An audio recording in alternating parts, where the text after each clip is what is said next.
So on to our next topic. Lux Æterna! Yeah, we got to talk about Metallica again. And I'm sure there's going to be a Metallica V3 once, 72 nights? 72 weeks? 72 seasons. Once that comes out, what are they talking about? Grey's Anatomy? No, it's referring to the first 18 years of your life. Oh. That's why there's a crib on the album artwork. And even the song itself, Lux Æterna, yeah. I mean, it stands for eternal life in Latin.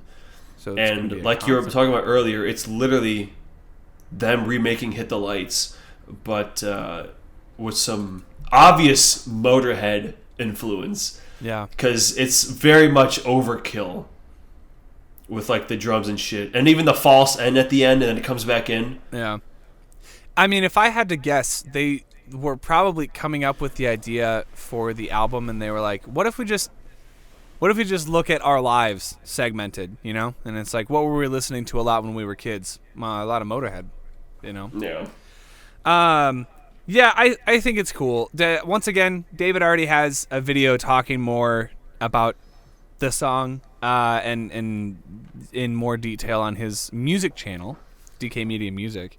Bro, let me tell you, starting in March, my content production is going to like skyrocket. Oh, yeah. Well, I mean, because you're going to have Metallica. I'm planning a long fucking marathon. Of what? Just like stuff you're going to make? Oh, don't spoil it then. Yeah. But at least two of those things are going to be Metallica and Legend of Zelda. It's a lot of stuff. Oh my fucking god, Breath of the Wild comes out. Well, it's coming out after all that shit. So thank God that's all going to be done with before it happens. Yeah. But yeah, dude, I think, we already talked pretty in depth about Metallica and our music taste in middle school, but this song kind of brings me back a lot because it's interesting to hear. I guess as a concept, I didn't even know that 72 seasons was the first 18 years of your life. I didn't know 18 times 4 was. Yeah, when 72. I first like saw the title, I thought it was referring to how long they've been touring. But I didn't do the math. And I was like, wait a minute. Yeah, that's way less. So, so I just looked it up, and James talked about it. It's very cool. Yeah, I didn't know that was the theme. But it makes it even cooler because I don't know, man. I listened to Metallica's entire discography before I turned 18. You know, so there was a lot of my teenage years that were spent admiring the band and admiring their music, and to this day, I still remember most of the Nothing Else Matters intro because that was one of the first things that I tried to learn how to play on guitar before I realized that you could just play chords over the song and you don't have to play lead stuff over the entire thing. But yeah, dude, they put out a pretty simple, straightforward song. It's pretty fast. It's fun to listen to.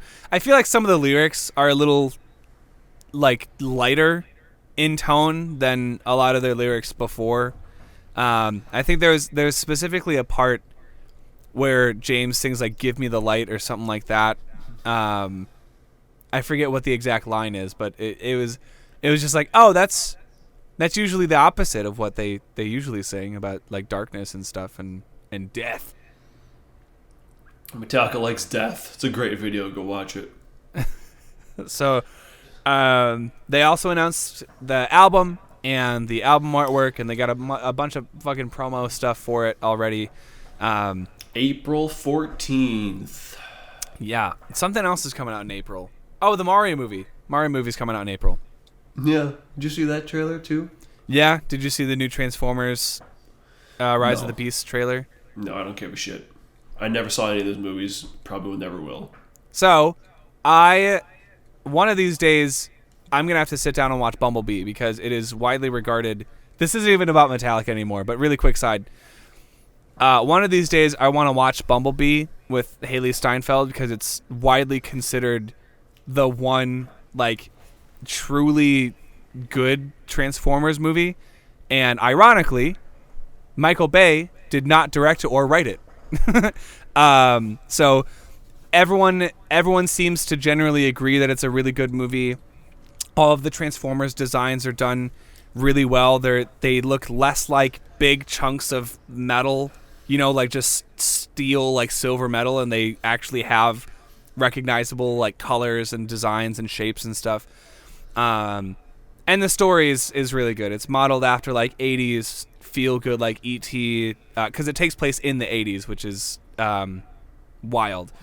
But yeah, this new Transformers movie is considered a sequel to Bumblebee. So they started essentially a separate universe, like a soft reboot. So you don't even have to watch the other 4 that came before it. And it's got all of the fucking the Beast Transformers. Like Beast Wars, where they're all like animals and they like turn into like robot. Dude, I fucking love Transformers so much.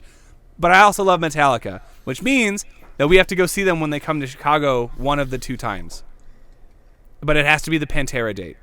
I was gonna say, well, tickets go on sale like in a couple hours, pre-sale at least. Like today?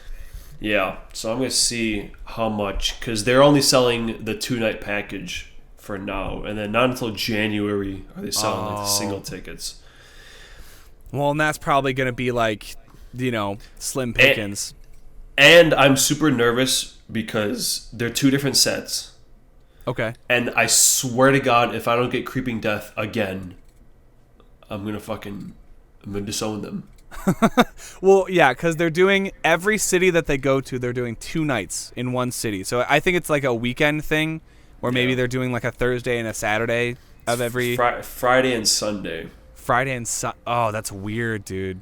Sunday night concert. Yeah, which means they can only go to one city a week. So there's not, for a 2-year world tour, there's not a lot of stops. No, Chicago isn't until 2024. Like, they're going international first. Yeah, bro, it's fucking August 24. That's wild. Yeah, so we got to see them. I don't know if they're going to reveal the set list. Probably not, like, beforehand. I think it's going to be I literally think it's going to be a different set list, like, every fucking show they play. Yeah, which at this point in their career, like, listen, man, I get it. You've been playing the same songs, for a really long time. But at this point, you have the freedom as creative people to just play whatever you want. So I don't blame Metallica for just wanting to do their own thing.